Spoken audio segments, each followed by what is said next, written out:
Hi అండి, welcome to my channel target bank exams. ఈ video వచ్చేసి ఐబీపీఎస్ క్లర్క్ నోటిఫికేషన్ గురించి అండి. నిన్న నైట్ అయితే డీటెయిల్డ్ నోటిఫికేషన్ అనేది ఐబీపీఎస్ రిలీజ్ చేశారు కదా. సో టోటల్ వేకెన్సీస్ వచ్చేసి 10,277. సో ఈ వీడియోలో కంప్లీట్గా మనం డిస్కస్ చేద్దామండి. సో ఇంపార్టెంట్ డేట్స్ వచ్చేసి ఆన్లైన్ రిజిస్ట్రేషన్ ఎప్పుడు స్టార్ట్ అవుతుంది, August 1 నుంచి 21 August వరకు. ప్రిలిమ్స్ ఎగ్జామ్ వచ్చేసి అక్టోబర్లో ఉన్నదండి.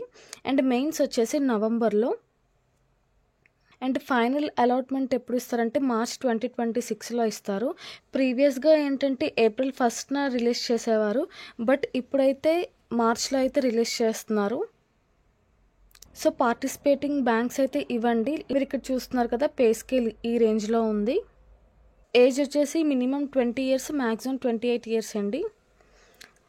సో ఏజ్ రిలాక్సేషన్ కూడా ఉంది. ఎస్సీ ఎస్టీకి అయితే 5 years, ఓబీసీ నాన్ క్రీమీ లేయర్కి అయితే 3 years, persons with bench mark disability వాళ్ళకైతే 10 years. అండ్ ఇవన్నీ రిజర్వేషన్ రిలేటెడ్. ఇది వచ్చేసి ఎడ్యుకేషన్ క్వాలిఫికేషన్స్ అండి. డిగ్రీ అయితే ఉండాలి. అప్లికేషన్ ఫీజు వచ్చేసి ఇలా ఉందండి, మీరు ఇక్కడ చూస్తున్నారు కదా. అండ్ ఎగ్జామ్ స్ట్రక్చర్ వచ్చేసి ప్రిలిమ్స్లో ఎలాంటి చేంజెస్ అయితే లేదు. ప్రీవియస్గా ఎలా ఉందో ఇప్పుడు కూడా సేమే. రీసెంట్గా ఐబీపీఎస్ పీఓకి అయితే ప్రిలిమ్స్ మార్చారు కదా ప్యాటర్న్, బట్ క్లర్క్కి అయితే మార్చలేదు. కానీ మెయిన్స్ ప్యాటర్న్ అయితే కొంచెం చేంజ్ చేశారు. ఇది మెయిన్స్ ప్యాటర్న్ అండి. ఓల్డ్ ప్యాటర్న్ అయితే ఇదండి. Local language proficiency test, LPT test గురించి అయితే క్లియర్గా ఇచ్చారు. మీరు నోటిఫికేషన్ డౌన్లోడ్ చేసుకొని ఈచ్ అండ్ ఎవ్రీ పాయింట్ కూడా మీరు ఓన్గా చదవండి. ఇది ప్రొవిజనల్ అలాట్మెంట్ గురించి.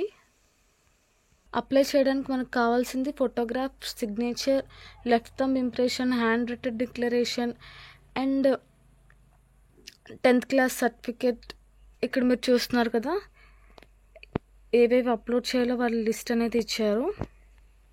విండో ఏంటంటే ఎవరైతే అప్లై చేసినప్పుడు ఏవైనా రాంగ్స్ అప్లై చేశారో అది రిజిస్ట్రేషన్ అయిన తర్వాత కూడా కొన్ని మోడిఫికేషన్స్ అయితే చేసుకోవచ్చు, అంటే లైక్ కేటగిరీ ఆ టైపు. సో దానికి ఫీ వచ్చేసి 200. ఇవైతే స్టేట్ వైజ్ వేకెన్సీస్ అండి. ఆంధ్రాకి ఓవరాల్గా 367 ఉన్నాయి. ఎస్సీకి 61, ఎస్టీకి 28, ఓబీసీకి 84, ఈడబ్ల్యూఎస్కి 35, జనరల్కి 159, టోటల్గా 367 అయితే ఉన్నాయి.